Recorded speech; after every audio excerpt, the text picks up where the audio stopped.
ओम साईराम. भक्तजन हो, चला आता आपण साईबाबांच्या आशीर्वादाने साई सच्चरित्र याच्या अध्याय 4 भाग 1 ऐकूया. यामध्ये साई समर्थ अवतरण म्हणजेच समर्थ साईंचे पृथ्वीवर मनुष्य रूपाने जन्मास येणे याबद्दल आपण बघणार आहोत. तर श्री गणेशाला नमस्कार असो, श्री सरस्वती देवीला नमस्कार असो, श्री गुरु महाराजांना नमस्कार असो, श्री कुलदेवतेला नमस्कार असो, श्री सीता व श्री रामचंद्र यांना नमस्कार असो, श्री सद्गुरु साईनाथांना नमस्कार असो. आता बघूया आपण मागच्या पहिल्या व दुसऱ्या अध्यायात मंगलाचरण व ग्रंथ प्रयोजन सांगितले आहे आणि अधिकारी व अनुबंध यांचे यथास्थित स्पष्टीकरण झाले.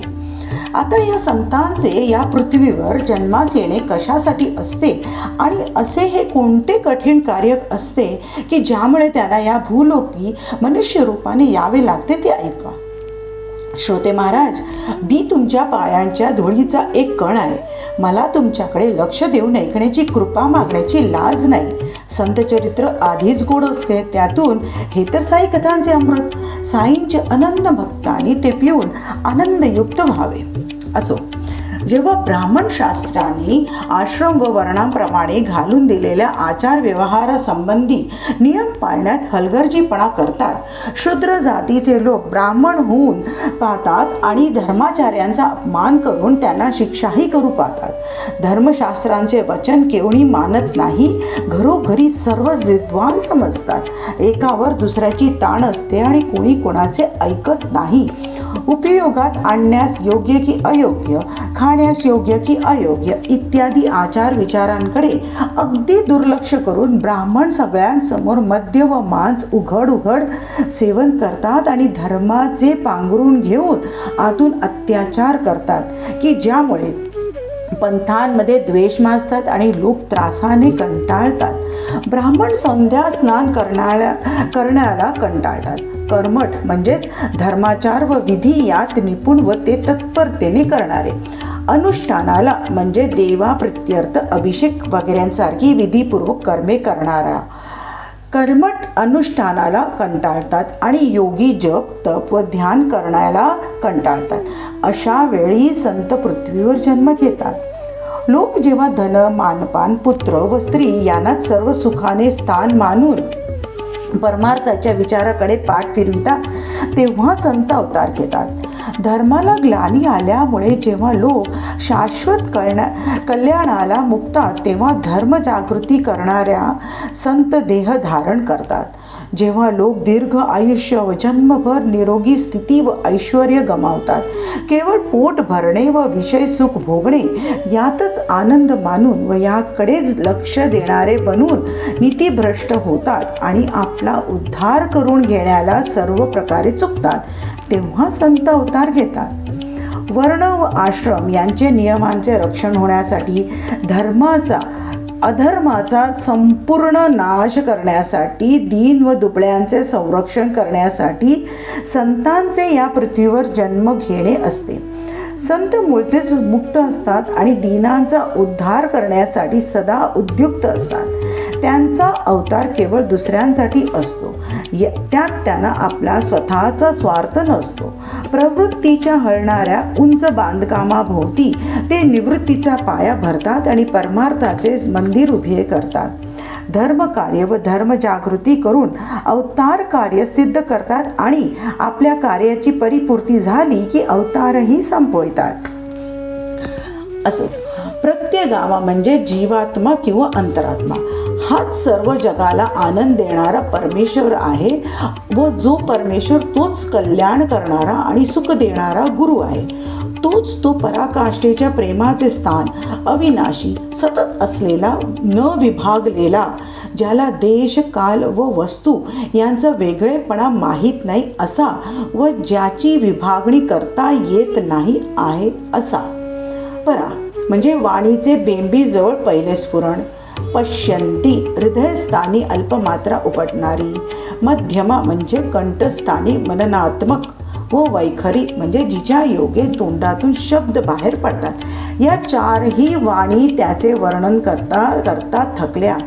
वेदांचे चातुर्य चालले नाही आणि नीती नीती म्हणजे असे नाही असे म्हणून त्यांनीही हार घेतली.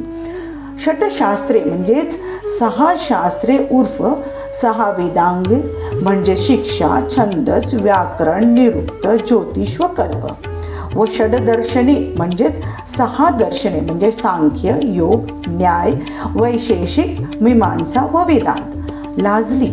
पुराणे म्हणजे सृष्टीची उत्पत्ती, देव, वीर, पुरुष इत्यादी विषयी ज्यात वर्णन केलेले आहे असे संस्कृत भाषेतील काव्यात्मक 18 पवित्र ग्रंथ व कीर्तने थकली आणि शेवटी शरीराने, वाणीने व मनाने फक्त नमस्कार करण्याचे साधन शिल्लक राहिले. अशा अत्यंत आश्चर्यकारक लीला असलेल्या संत साईंचे चरित्र व त्याच्या पवित्र कथा ऐकून आपले कान पावन करून घेऊया. तोच सर्व इंद्रियांचा चालक हा ग्रंथ रचण्याला बुद्धी देऊन त्याच्या चरित्राची यथाक्रम व सहजपणे आठवण करून देण्यास कारण आहे. तो सर्वांचा अंतर्यामी, आत बाहेर सर्व ठिकाणी व्यापून असणारा आहे. मग मी व्यर्थ रिकामी काळजी का परे करावी? त्याचे एक एक गुण आठवले की मनाची वृत्ती स्तब्ध होऊन जाते. मग वाणीला त्याचे वर्णन करणे कसे शक्य आहे? दृढ मौन हेच तत्कथन होय.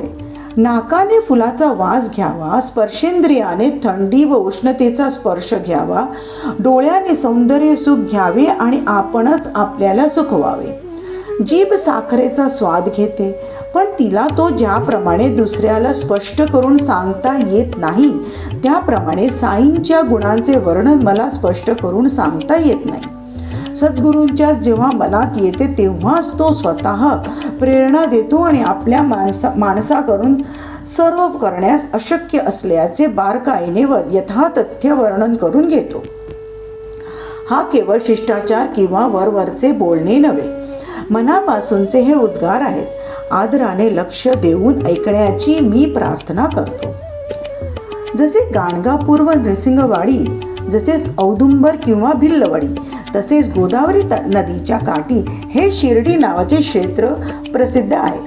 गोदावरीचा पवित्र किनारा, गोदावरीचे पवित्र जल, गोदावरीचा थंड वारा हे सर्व संसारातील अंधाराचा नाश करणारे आहेत.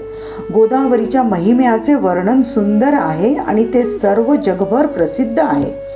तेथे एकाहून एक शिरोमणी श्रेष्ठ संत होऊन गेले.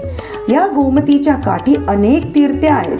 तेथील पाणी पापांचा नाश करणारे असून त्यात स्नान केले असता आणि ते प्याले असता संसार दुःखांचे निवारण होते असे पुराणात सांगितले आहे.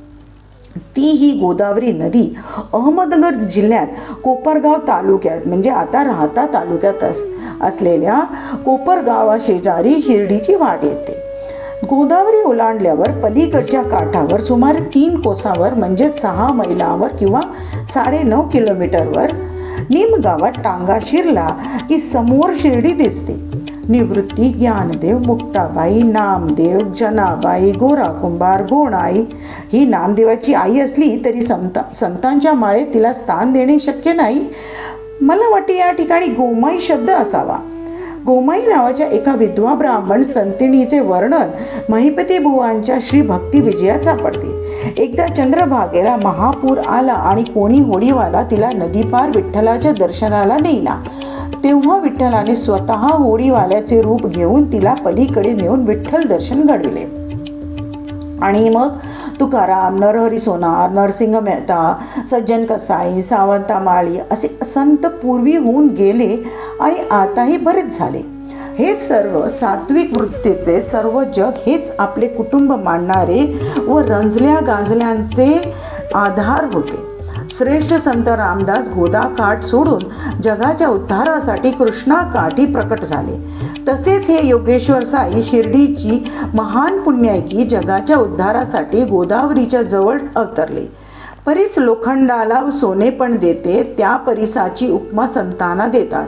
परंतु संतांची अलौकिक करणी की ते भक्तांना आपले रूपच देतात. भेदभाव सोडून अवघ्या सगळ्या सजीव निर्जीव वस्तू ब्रह्मरूपच आहेत. आपल्याला दिसणारे हे जगाचे ऐश्वर्य ब्रह्माचेच अखंड ऐश्वर्य आहे. अशा प्रकारे संपूर्ण विश्व म्हणजे मीच आहे असे जेव्हा यथार्थ ज्ञान होईल तेव्हा मग त्या सुखाची गोडी काय सांगावी. अतिशय चांगला अनुभव येईल असे मी पण प्राप्त झाले आणि आपल्या स्वतःशिवाय माहिती असलेले दुसरे काहीच नसले की मग वैर कोणाशी करावे आणि भ्यावे तरी कोणाला. भाग पहिला आपण इथेच थांबूया भक्तजन. बाकीचा भाग आपण दुसऱ्या भागात ऐकूया. ओम साईराम. या चॅनलला लाईक, सबस्क्राईब आणि कमेंट करायला विसरू नका. जर आपल्याला हे आवडलं तर दुसऱ्यांना नक्कीच सांगा आणि जर त्यात काही कमी दिसली तर ते मला सांगावे. ओम साईराम.